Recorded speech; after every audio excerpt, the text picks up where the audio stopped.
დიპლომატიური პასპორტების თემა რომ გავაგრძელოთ, საქმე ინდილა სტუდიას ახლა შემოუერთდა ლიკა მეგუთნიშვილი, რომელიც ექსპერტების შეფასებებზე დაყრდნობით მოგვიყვება, თუ რას ნიშნავს რეალურად დიპლომატიური პასპორტების მფლობელებისათვის უვიზო რეჟიმის შეჩერება და რა გზავნილი არის ეს ევროკავშირისგან.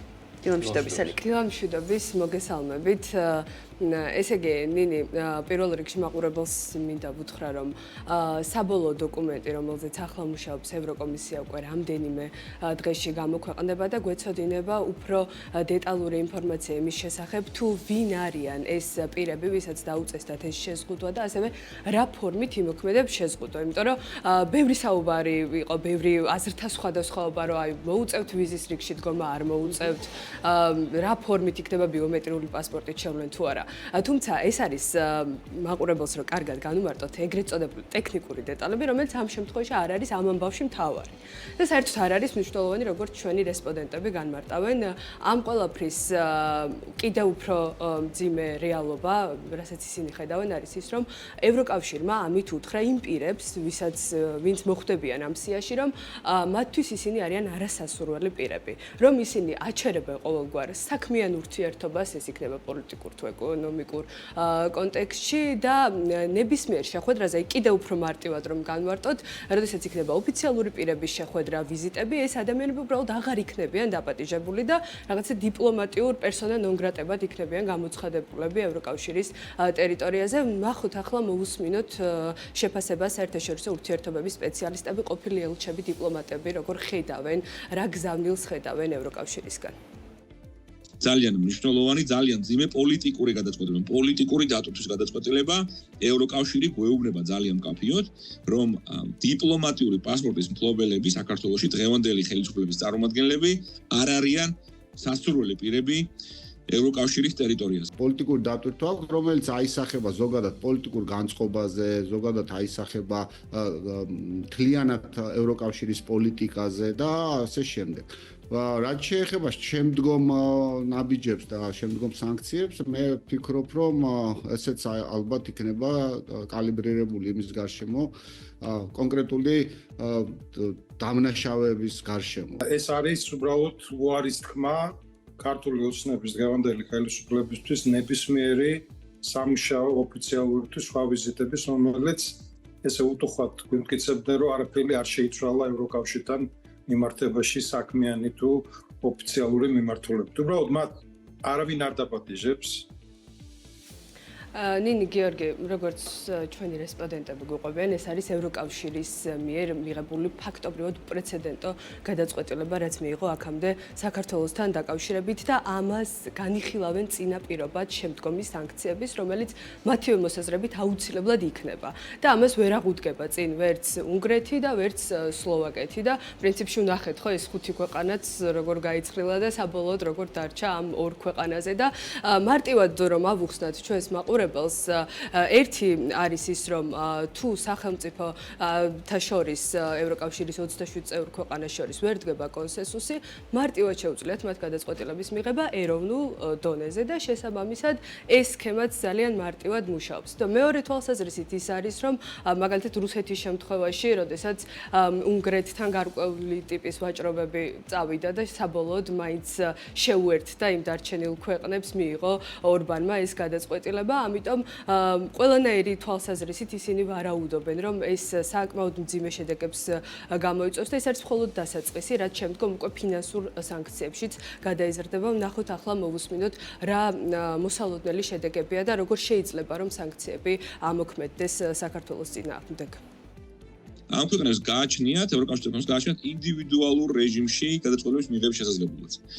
და შესაბამისად, ამ ორი ქვეყნის გარდა რომელიც ჩვენ ვიცით, ეს არის კიდევ უნგრეთი და სლოვაკეთი, 25 ქვეყანა თან ხდება იმაზე, რომ ქართული ოცნების წარმომადგენლები უნდა დასანქცირდნენ. გარდა ამისა, ჩვენ გვაქვს საკულტურული განცხადება, ეგრეთ წოდებული ვაიმარის სამკუთხედიდან, საფრანგეთი, გერმანია, პოლონეთი და მათ აქვთ შესაძლებლობა, რომ ასევე აი ამ რეგიონალური ფორმატების ფარგლებში დაუწესონ მან სანქციები. შეჩერებულია საქართველოსთან, ევროკავშირთან ურთიერთობები და ეს აუცილებლად დაისახება უკვე ომხრივ ურთიერთობებში და უნგრეთი იქნება თუ სლოვაკეთი ნამდვილად მნიშვნელოვანი არ იქნება ეს იგივე გაკეთებული აქვს მათ რუსეთთან მიმართებაში და ეს არის მართლა დასაწყისი იმ სერიოზული პრობლემებისა, რომელიც უბრალოდ ქვეყანას, მის ხელისუფლებას აქვს მიღებული როგორც ნონ-გრატა ხელისუფლება, რომელიც უახლოვდება ბელორუსს და იმ ქვეყნებს, რომელიც ევროკავშირში უბრალოდ დიპლომატიური ურთიერთობები შეჩერებული აქვს. მათ ჩემი აზრით მოსწონთ ეს იზოლაცია, მოსწონთ და აქეთკენ მიიყავთ ეს ქვეყანა და ცდილობენ რომ ამ ქვეყნისგან შექმნან კლეპტოკრატიული ავტორიტარული სისტემა. რუსეთის მსგავსი, ოღონდ რუსეთზე დაქვემდებარებული.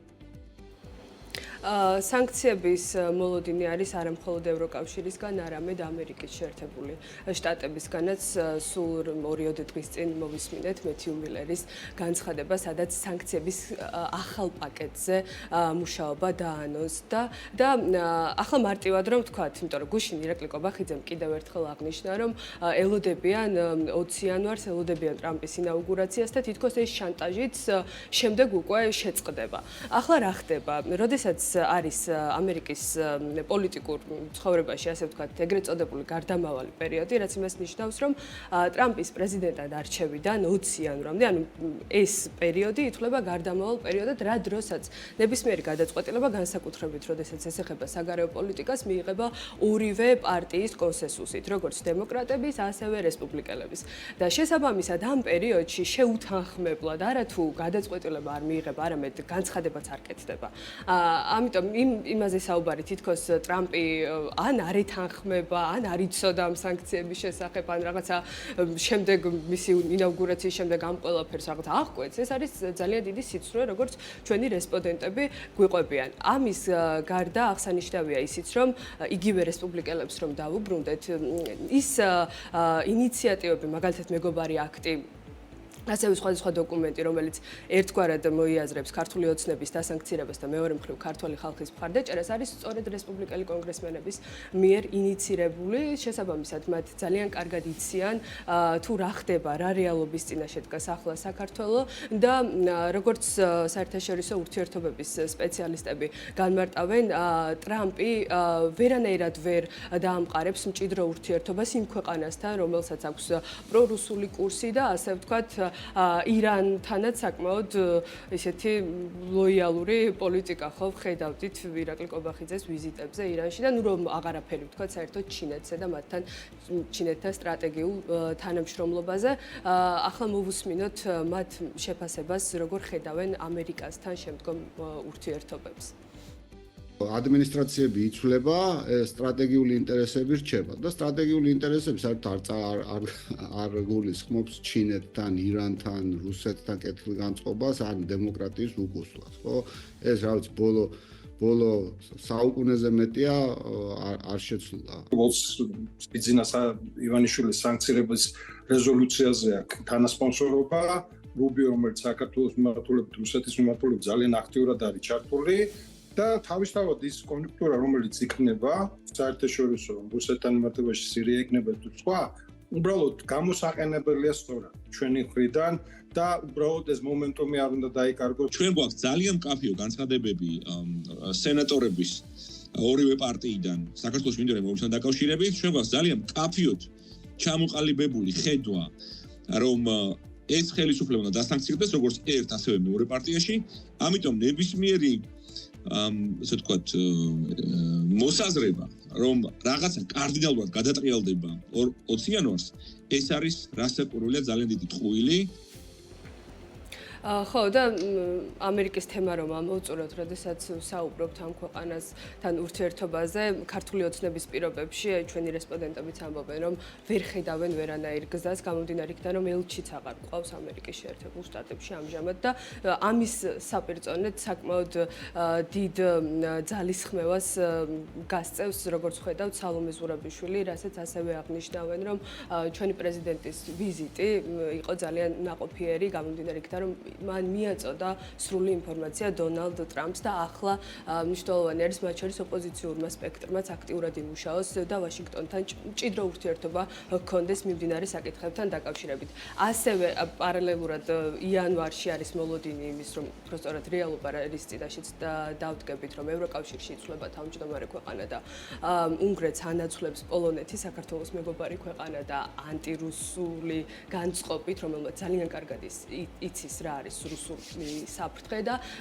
პარალელურად ამას ემატება ისიც, რომ პოლონეთს ყავს პროამერიკელი პრეზიდენტი. ანუ ეს ყველაფერი ჯაჭურად ისე ებმის ერთმანეთს, რომ საბოლოოდ საგარეო ვექტორები ახლა არის საქართველოსკენ მომართული. თუმცა, აი როგორც ჩვენი რესპონდენტებიც აღნიშნავენ, იმისთვის, რომ ახლა ის რეალობა საჩვენოდ გამოვიყენოთ, მნიშვნელოვანი არის, რომ ჩვენს დასავლელ პარტნიორებს დავანახოთ, რომ ჩვენ გვინდა რეალურად ეს, ჩვენ გვინდა თავისუფლება, ჩვენ გვინდა დემოკრატია და ეს დავანახოთ აი უწყვეტი პროტესტით, რომელიც გრძელდება უკვე 21 დღეა მთელი საქართველოს მასშტაბით და უკვე იქნება ლეგიტიმური ჩვენი, ასე ვთქვათ, თქვენი რესპონდენტებიდან ერთ-ერთმა თათო სიხარულიძემ ჩვენმა ელჩმა, ყოფილმა ელჩმა შეერთებულ შტატებში მე მგონი ყველაზე სწორად გამოხატა, რომ ამ ხელისუფლებას სურს, რომ ეს ქვეყანა მაქსიმალური იზოლაციისკენ მოიქცეს, რადგან კლეპტოკრატიული მმართველობის პირობებში ის უფრო იოლად დაექვემდებარება ისეთ ქვეყნებს, როგორც რუსეთის ფედერაცია და შესაბამისად მხოლოდ ამ ფორმით შეიძლება ძალაუფლების შენარჩუნება,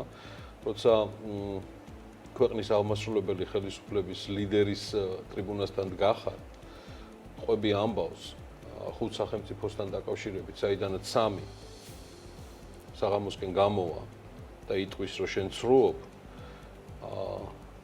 არც ახალ არჩევნებს უნდა დაელოდო და არც ყურმილი უნდა აიღო და შინაგან საქმეთა სამინისტროს თუ პროკურატურას უთხრა, რომ გამოუშვა დაჭერილი ბავშვები ბოლო პერიოდში. უბრალოდ უნდა ადგე და წახვიდე სამსახურიდან. მე ესე ვთვლი, რადგან დიპლომატიურ პასპორტს და არც ჩვეულებრივ პასპორტს უბრალოდ აზრი არ ექნება, რადგან არავისთვის არაფერი აღარ ახლა. სულ ეს არის. მადლობა. ლიკა მიმოხილვისთვის, ლიკა მეგუთნიშვილი, BMJ-ის რეპორტიორი იყო ჩვენთან ერთად.